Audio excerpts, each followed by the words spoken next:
안녕하세요. 정의국 목사입니다. 오늘은 분열왕국 시대의 마지막 이야기로 분열왕국을 세 번으로 나눠서 하는데, 오늘은 엘리야와 엘리사의 이야기를 해보려고 합니다. 왕국 이야기인데 왜 갑자기 선지자 두 명이 나와요? 이렇게 얘기하실 수 있는데요. 이 열왕기 상하서를 볼 때 제가 되게 중요하게 다루고 싶은 내용 중에 하나가 이 엘리야와 엘리사의 이야기예요. 왜 그런가 하면 북이스라엘에서 활동했던 선지자들이거든요. 근데 이제 뭐 남유다에서도 얘기하기는 했지만 엘리야와 엘리사가 그 분열왕국 시대, 그러니까는 특히나 북이스라엘 입장에서 보면은 약 한 100여 년 정도, 한 100여 년 정도에 걸쳐서 활동했던 선지자 두 사람이 바로 이 두 사람이에요. 정확하게 하면 뭐 한 80년 정도 될 것 같은데 계산을 안 해봐가지고. 그래서 요 두 사람이 열왕기 하부터 열왕기 상까지요, 그 중간에 아주 중요한 핵심 메시지를 가지고 이 두 사람이 등장하기 때문에 그렇습니다. 그리고 특히나 그 열왕기 상을 읽어보신 분은 아시겠지만 왕조 이야기 왔다 갔다 하다가 갑자기 굉장히 박진감 넘치는 막 이야기들, 막 기적과 이사가 일어나는 내용은 다 엘리야와 엘리사의 이야기입니다. 그래서 요거를 좀 오늘 좀 나눠보려고 하는데, 엘리야가 활동했던 시대는요, 이제 오므리 왕조 시대예요. 오므리 왕조에서도 특히나 오므리의 아들 아합, 그의 아내 이세벨, 그리고 이세벨, 이 두 사람 시대 때 활동했던 선지자가 이제 엘리야인데요. 이세벨 이 사람이요, 굉장히 악한 여인이에요. 왜 그러냐면 여호와의 선지자들을 다 죽이고요, 아세라를 섬기게 했던 사람이거든요. 그리고 아합과 이제 바알과 아세라죠. 바알과 아세라를 이렇게 우상으로 섬기게 했던, 이제 북이스라엘을 바알과 아세라로 물들인 아주 최고의 악한 여왕 중에 한 명이 바로 이 이세벨이었어요. 그러니까 여호와의 선지자들을 다 죽였다라는 건 뭘 뜻하는 거냐면, 원래 그 전에는요, 여호와 하나님도 섬기고 우상도 섬기고 같이 섬겼던 거예요. 다다익선. 그래, 신들이 많으면 좋은 거야. 이렇게 했는데 이제 이세벨은, 야, 무슨 말도 안 소리야. 우리 여호와 안 섬겨. 여호와를 섬기는 선지자들 다 죽여버려 해가지고 이게 다 숨겨놨는데, 그때 이 엘리야가 무슨 일을 하냐면 그 선지자들 중에서 한 100명을 구원을 해요. 50명씩 나눠가지고 굴에다가 숨겨주거든요, 이 엘리야가. 그 일을 했던 게 이제. 그러니까 요런 전반적인 배경 안에서 엘리야가 등장하면서 무슨 사건이 있냐면, 뭐 비가 내리지 않게 하는 사건도 있었고 있는데, 제일 기억해야 되는 건 뭐냐면 이제 갈멜산에서의 사건이 있죠. 이게 무슨 사건인지 혹시 기억나시나요? 이게 뭐냐면 엘리야가 아합하고 이세벨한테 와가지고, 야, 바알과 아세라 니네 섬기는, 바알 섬기는 사람 450명, 이제 사제들이죠. 그러니까 바알 신을 섬기는 그런 사제들, 아세라를 섬기는 사람들 400명 해가지고 몇 명? 야, 850명 니네 데리고 와. 그리고 나는 1명. 그리고 갈멜산 위에서 제단 2개 만들어 놓고 거기에다 이제 재물 올려놓고 자신의 신들을 부르짖자. 그래서 불이 내리면 그게 진짜 하나님 아니겠냐. 그래가지고 그 밑에다가요, 이스라엘 백성들 다 불러 모아요. 그리고 나서 먼저 엘리야가 이제 형님이시니까 또 자신감이 있으니까 뭐라고 하냐면, 자기가 먼저 해버리면 게임 너무 금방 끝나니까 재미없잖아요. 그래서 뭐라 그래요? 야, 850명 니네가 섬기는 바알과 아세라를 부르짖어봐. 불이 내리나 보자. 그래가지고요, 이 850명이요 막 바알과 아세라를 부르짖어요. 불을 내려주소서 하지만 불이 내려 안 내려요. 그러니까 나중에는 어떻게까지 하냐면요, 자기 몸에 막 철과상을 해요. 피가 철철 흐르면서 해요. 이게 뭐냐면요, 잘못된 종교의 열심이요, 인간을 얼마나 피폐하게 만드는지를 보여주는 장면 중에 하나예요. 잘못된 종교의 열심은요, 굉장히 위험합니다. 하나님 절대로 우리 몸이요, 하나님의 형상대로 지어진 것이거든요. 그래서 하나님 우리 몸에 생채기 내는 거 절대로 기뻐하지 않으세요. 그래서 하나님이 그 출애굽했을 때도 이방을 따라서 귀 뚫거나 코 뚫지 말라고 얘기하시잖아요. 문신도 새기지 말라고. 하나님의 형상을 훼손하는 문제이기 때문에 그래요. 그래서 뭐예요? 어찌됐건 이 850명이 막 부르짖는데, 바알과 아세라는 우상인데 뭘 하겠어요? 아무것도 못하지. 그래서 뭐예요? 아무것도 안 내려요. 근데 이제 그제서야 엘리야가 딱 나와가지고 뭐래요? 야, 내 거에다가는 물도 갖다 부어. 그래가지고 옆에 고랑을 치고요. 고랑을 치고 그 고랑에 물이 넘치도록 물을 갖다 붓거든요. 그리고 나서 여호와를 부르짖었더니 하늘에 불이 내려가지고 고랑에 물까지 다 핥았다고 이렇게 나와요. 불이. 고랑이 그게 뭐예요? 다 증발했다라는 거예요. 다 태워버렸다라는 거예요. 그걸 보고 엘리야가 이제 뭐래요? 그 선지자들 다 850명 다 죽여. 그러니까 큰 그림을 그린 거야. 바알과 아세라를 섬기고 있던 신들 다 모아와. 다 모아. 한 번에 뿌리 뽑게. 왜? 자신이 있으니까. 살아계신 하나님이 함께 하시니까. 그래서 뭐예요? 이 850명을 다 죽여요. 근데 850명을 다 죽였다라는 얘기를 들으면 아합과 이사벨이 어떻게 반응하는 게 맞아요? 아, 자기네가 진짜 잘못된 길을 걸었고 있었구나. 회개해야 되는데 이세벨이 어떻게 하냐면 엘리야를 죽이려고 그래요. 여기서 재밌는 장면이 나와요. 하나님의 열심으로 불까지 내리게 했던 사람인데 이세벨이 자신 죽인다고 쫓아오니까 도망을 가요. 하나님이 까마귀 보내가지고 엘리야 먹이시는 장면 나오잖아요. 이게요, 우리 신앙인의 모습을요, 정말 적나라하게 대변하는 모습인 것 같아요. 여러분, 우리 수련회 가면은요, 막 불 받고 그래가지고, 막 기도하고, 막 주님 회개하고, 막 이제 주를 위해 살겠습니다. 그리고 막 무슨 일이든지 할 것 같은 믿음을 가지고 딱 현실에 돌아오지만, 현실은 어때요? 여전히 변하지 않는 그 현실 속에 들어가면 그 현실에 쉽게 젖어들죠. 그리고 뭐예요? 다시 믿음 없는 자의 삶을 살죠. 그런데요, 엘리야가 똑같이 그랬다라는 건 아니에요. 그런데 그럼에도 불구하고 엘리야도요, 연약한 인간의 심정을 가지고 있다는 거예요. 우리처럼. 우리가 은혜를 체험하고 큰 일을 행했을 때, 큰 은혜 가운데 있었을 때 사실 더 추락하기 쉽다라는 것을 보여주는 거예요. 그게 인간의 연약함. 엘리야도 마찬가지였던 거예요.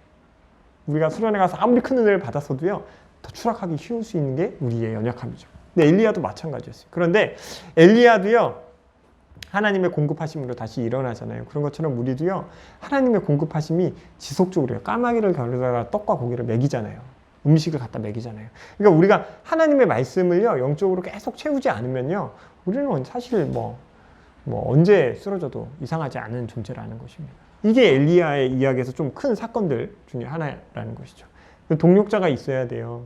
동력자가 있어야 돼요. 함께 일하는 사람들이 있어야 되고, 우리가 언제든지 서 있을 때 넘어질까 조심하라 했던 그 말씀을 기억하고, 은혜 가운데 있을 때, 우리가 평안한 가운데 있을 때 더 하나님의 마음에 하나님이 하고자 하시는 일에 관심을 가지고 그 하나님의 사역을 위해서 우리의 시간과 물질을 드리는 사람이 되었으면 좋겠습니다. 그 다음에 우리가 나눠야 될 사람이 엘리사예요. 엘리사 누구예요? 엘리야의 제자예요. 엘리야는 죽어요? 안 죽어요? 안 죽죠. 불병거 타고 올라가요. 엘리사는요, 그거를 밑에서 지켜보고 있다가 엘리야의 겉옷을 받고 그걸로 강을 쳤더니 마른 강을 건너고. 그래서 엘리야가 승천하기 전에 엘리사한테 딱 하나를 얘기해요. 야, 넌 뭘 갖고 싶냐? 그랬더니 엘리사가 당신보다 더 갑절이나 되는 영성을 갖고 싶다, 이렇게 얘기하거든요. 근데 엘리야가 뭐라 그러냐면, 네가 내게 어려운 것을 간구한다. 그것을 내가 줄 수 있는 건 아니다. 누가 준다? 하나님이 주는 거다. 아주 마지막까지 엘리사에게 본질적인 부분을 잘 가르친 거예요. 오늘날도요, 목사님들이 이제 기도원에 가면 영성 있는 목사님들한테 기도받으면 낫는다고 거기 가가지고 이제 기도받고 막 이렇게 해요. 물론 그럴 수 있어요. 그분이 치유의 은사가 있을 수도 있고, 하나님의 은혜를, 그 치유의 은사 하나님께 받은 것들을 전달해 주는 것도 있을 수 있지만요, 더 중요한 것은요, 그게 누구로부터 오는 건가를 잊지 않는 건 거예요. 그리고 이제 요건 아까 얘기했지만 이제 치유나 어떤 신적인 능력을 부음받는 게요, 누구를 통해서 전달되어지는 게 아니라 모든 세대에게 하나님의 영이 부어진 모든 사람에게 내려주는 것들이 사실은 모든 은사예요. 그래서 굳이 막 거기 가서 하는 게 아니라 거기 가서 낫겠다라는 믿음을 허락하신 하나님을 계속 묵상하는 건 거예요. 그래서 사실은 치유하는 은사가 있을 수도 있지만요, 사실은 낫게 하는 믿음의 은사가, 성경에 보면은 믿음의 은사도 따로 있거든요. 그러니까 그 사람이 믿음의 은사가 있었어요. 이거는 좀 여담인데, 이런 경우 있어요. 기도원에 가면은요, 이제 저는 옛날 사람이니까 요즘에 기도원 잘 안 가시지만, 옛날에 기도원 가면요, 예수님 따라 한다고요, 진흙에다가 침 뱉어가지고 아픈 데 바르고, 또 귀신 쫓아낸다고 안찰 기도해가지고 등짝 다 멍들게 하고 막 그런 분들 계시고요.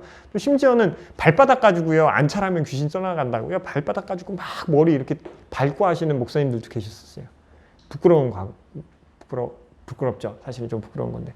근데 신기한 건 뭐냐면, 거기 가서 머리 드미는데 안찰 받고 나아요. 등 맞고 귀신 떠나가고, 아픈데 침 발라서 진흙 가지고 하는데 병이 낫는 일이 실제로 일어나는 거예요. 이게 뭐가 문제냐면, 이게 뭐냐면, 저는 그분들에게 치유의 은사가 있었다고 생각하기보다, 그랬을 수도 있지만 사실은 그런 분에게라도 가서 머리 수그릴 때 그런 분일지라도 그분이 하나님께서 세우신 분이라는 것을 믿는 믿음의 은사가 있는 사람들이 하나님께로부터 그 치유의 은혜를 입었다라고 저는 생각해요. 그래서 여러분 사실 중요한 것은요, 우리 안에 믿음을 일으켜서 하나님이 세우신 그 질서 아래서 우리가 바르게 우리의 삶을 살아내는 그 능력을 키우는 것. 내 삶의 우선순위도 믿음으로 하나님의 말씀이 내게 제일 중요하다는 걸 믿음으로 우리 삶의 질서를 세우는 것. 그게 사실 우리가 믿음을 사용해야 하는 가장 바람직한 방법이라고 생각합니다. 이게 길이 좀 남쪽으로 빠졌는데 어찌됐건 엘리사가 그래서 갑절의 능력을 받아요. 그리고 갑절의 능력을 행하면서 쭉 살아요. 그래서 나중에 예후 왕조에서 예후의 아들 때까지 약 한 이 두 사람이 한 80여 년 정도, 100여 년 안 돼, 80여 년 정도를 이렇게 사역을 합니다. 그래서 이 두 사람의 이야기를 통해서 뭐 좋은 스승과 제자의 모습이 그려지기도 하고요. 그래, 이제 갑절의 능력을 받을 수 있도록 준비해야겠다, 뭐 이런 것들 얘기하시는 분들도 계신데, 중요한 거는 이 모든 것들을 허락하시는 분이 누구신가라는 거예요? 하나님이시라는 건 거예요. 엘리사에게 능력을 주신 분도 하나님이시고 엘리야에게 능력을 주신 분도 하나님이십니다. 우리는 엘리사와 엘리야의 제자가 될 수는 없죠. 이미 떨어졌지만. 그렇지만 우리가 이 땅에 오신 예수 그리스도의 제자로서 예수 그리스도가 명하신 그 말씀에 순종하기 위해서 나아갈 때 하나님이 이들보다 더 큰 역사와 능력을 우리 안에 부어주실 것이라고 믿어요. 사실 저희들은 예수님도 보지 못했고 뭐 엘리야와 엘리사의 기적도 보지 못했고 성경에 나와 있는 사람들을 실제로 보지 못한 세대입니다. 그럼에도 불구하고 이것이 믿겨지는 은혜, 사실은 가장 큰 믿음의 은혜를 허락하신 세대가 사실 우리 세대가 아닐까 합니다. 여러분 모두 그 믿음이 있으시다면 그 믿음으로 오늘 하루를 살아내시는 삶들을 묵묵히 한번 좀 도전해 보셨으면 좋겠어요. 그냥 믿음을, 그래, 하나님은 나를 사랑하셔, 하나님이 나는 행복하고 기쁘게 살기를 원하시니까 하나님 나한테 모든 걸 해주실 거야, 이런 쪽으로 믿음을 사용하시지 마시고, 내가 고난이 닥칠지라도 내 물질에 빼앗김이 있을지라도 하나님의 말씀을 지키는 것이 나에게 더 중요하다라는 믿음을 일으키시는 거예요. 그게 우리에게 더 중요한 것이라고 생각합니다. 오늘날 우리 청년들이 만나면 이것저것 많이 물어봐요. 정치적인 거 어떻게 봐야 됩니까? 신앙적인 여호와의 렌즈로 어떻게 봐야 됩니까? 또 아니면 돈을 벌기 위해서 투자를 하는 것, 주식을 한다던가 이런 것들을 어떻게 봐야 합니까? 하는데요. 여러분, 하나님이 여러분 안에 부어주신 믿음이 있다라고 생각하고요. 그리고 하나님이 이 땅을 다스리고 통치하게끔 하신 그 명령이 여전히 우리에게 유효하다고 저는 생각하거든요.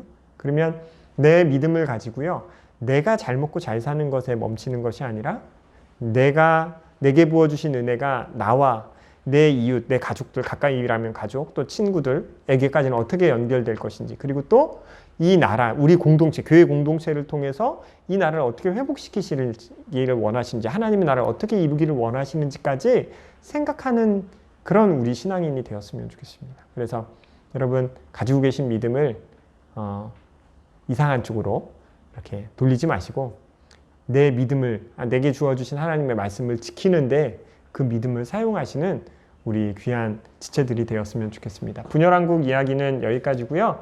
엘리야와 엘리사의 이야기, 뭐 기적들 너무 많이 나오잖아요. 그 부분 이제 다시 한번 보시면서, 성경 한번 살펴보시면서 기적에 집중하지 마시고 하나님이 이걸 통해서 뭘 이루어 가시는가, 이렇게 하나님의 왕조 안에서도 하나님의 사역이 이렇게 강력하게 임하는 것들을 통해서 하나님이 그들을 돌이키기를 원하시는 하나님의 사랑도 좀 느껴보시고, 또 하나님의 징계 안에 숨어있는 사랑도 느껴보시는 그런 우리 지체들이 되었으면 좋겠습니다. 제가 준비한 건 여기까지고요. 다음 시간에 이제 포로기, 남유다의 포로기, 아까 얘기했던, 지난 시간에 얘기했던 그 포로기의 이야기를 좀 나눠보도록 하겠습니다.